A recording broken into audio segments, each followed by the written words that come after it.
Good morning. We have learned a lot about electric potential energy.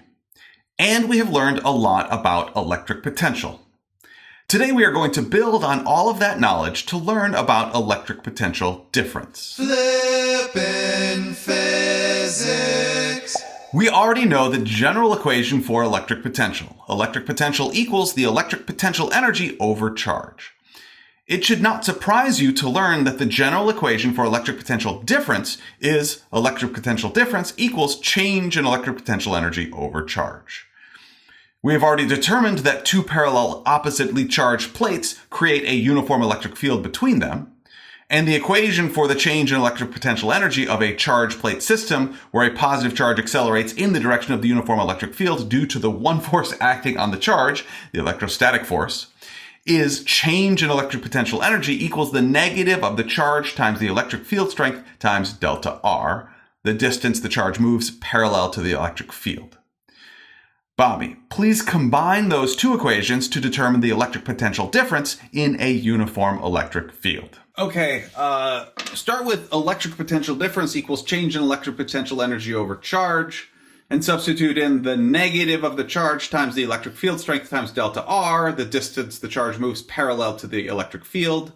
The charge cancels out, and we get that the electric potential difference between 2 points in a uniform electric field equals the negative of the electric field strength times the distance between the 2 points parallel to the electric field. Well done, Bobby. I have just one addition. Because it does not matter what charge we put into this equation, because the charge cancels out, typically we used what is called a test charge, Q with a subscript of 0, which is often called Q naught because naught means nothing and therefore naught also means 0, and also probably because naught is fun to say. You mean like all for naught, or it availeth not, Or much ado about naught. not but a nincompoop, not but a ninny hammer. All forsworn, all not, all dissemblers. Sure? Right. Okay, Q naught, the test charge, is a hypothetical positive charge with a magnitude so small that it does not alter the electric field in which it is placed. And looking at the equation for the electric potential difference between 2 points in a uniform electric field, realize capital E is the magnitude of the electric field, delta lowercase r is the distance between the 2 points parallel to the electric field, and Q naught is the test charge. It turns out that electric potential difference is often more useful than electric potential because we often do not know the electric potential of the 2 points. However, we do know the electric potential difference. Also, sometimes you will see electric potential difference shortened to just potential difference. I will do my best to be clear and always refer to it as electric potential difference. Mr. P, Yes, Billy? why is it called electric potential difference and not change in electric potential? I mean, change in electric potential energy is called change in electric potential energy and not electric potential energy difference, right? And what is electric potential difference? Yeah. Okay, let's start by answering the question, what is electric potential difference? Electric potential difference represents the potential for a charge to experience a change in electric potential energy. So there does not need to be a charge there for there to be an electric potential difference. However, in order for there to be a change in electric potential energy, there has to be a charge to go through that change in electric potential energy. Electric potential difference removes the need to have a charge in the system, which is, getting to Billy's question, probably why it is called electric potential difference and not change in electric potential. Calling it change in electric potential would imply that there would need to be a charge which experienced the change in electric potential. However, no charge is necessary for an electric potential difference to exist. Electric potential difference is just the difference in the electric potential between 2 points and is independent of whatever charge might eventually move between those 2 points. Does that help? Yes, it does. Yeah. Sure. Good.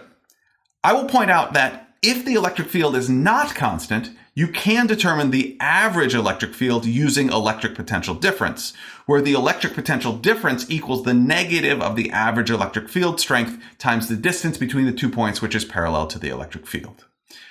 Okay. To help us understand how to work with electric potential difference, let's walk through the following example.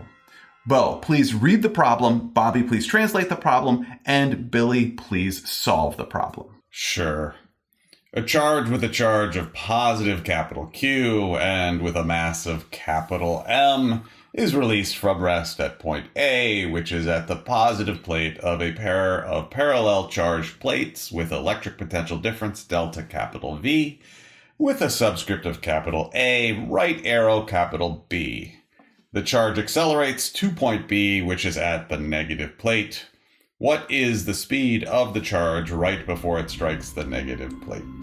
Okay, we know the electric field between two parallel plates is uniform and goes from the positive plate to the negative plate. The charge is positive capital Q. The mass is capital M. The velocity of the charge at point A is 0. The electric potential difference between the two plates is delta capital V sub A arrow B. And we are solving for the speed of the charge at point B, so that equals question mark. There are no non-conservative forces acting on the charge plate system, so the mechanical energy of the system remains constant. Wait a second. You are starting to solve the problem. I get to do that.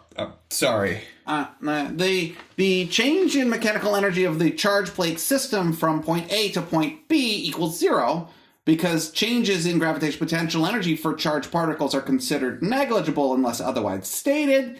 The only changes in energy the system experiences are a change in electric potential energy and a change in kinetic energy. We know electric potential difference equals change in electric potential energy over charge, so change in electric potential energy equals charge times electric potential difference. Substituting in equations, we get the charge on the charge times the electric potential difference between the plates plus kinetic energy final minus kinetic energy initial equals 0. Actually, let's label that using our points A and B, so kinetic energy at point B minus kinetic energy at point A. The speed of the charge at point A is 0, so that kinetic energy term cancels out.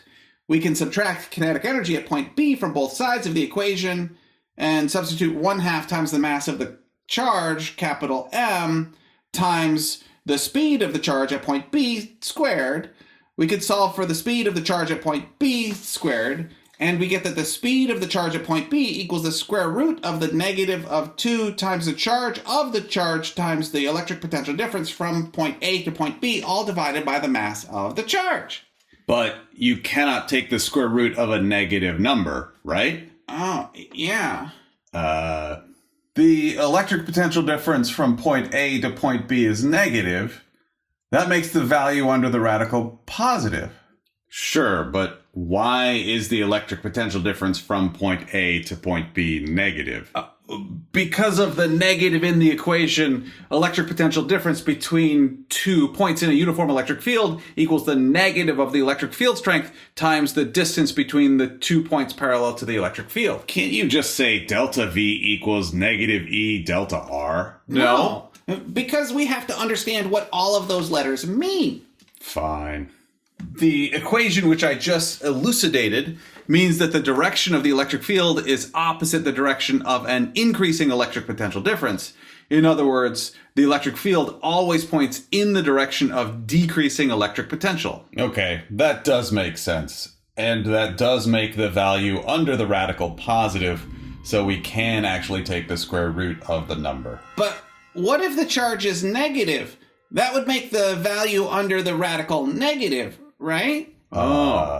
Billy, you are correct. However, there is one crucial thing to understand. Okay. What? A negative charge released at point A will experience an electrostatic force opposite the direction of the electric field. Oh, so a negative charge will not accelerate toward the negative plate. It will attempt to accelerate toward the positive plate instead. That makes sense. Exactly. When you substitute a negative charge into that equation, and the math results in the square root of a negative number, which does not result in a real number, it means that the situation is physically impossible. Physically impossible? Sure, physically impossible. A negative charge in this situation will not accelerate towards plate B, so physically impossible. Fine. I like it. I do too. Of course. Okay, let's return to the main concept of this lesson for a moment. electric potential difference. You can see from our example that the electric potential difference between points A and B represents the potential for a charge to experience a change in electric potential energy. To know how much change in electric potential energy, multiply the charge by the electric potential difference. But again, the electric potential difference between points A and B exists even without any charge being placed in that electric field. Thank you very much for learning with me today. I enjoy learning with you.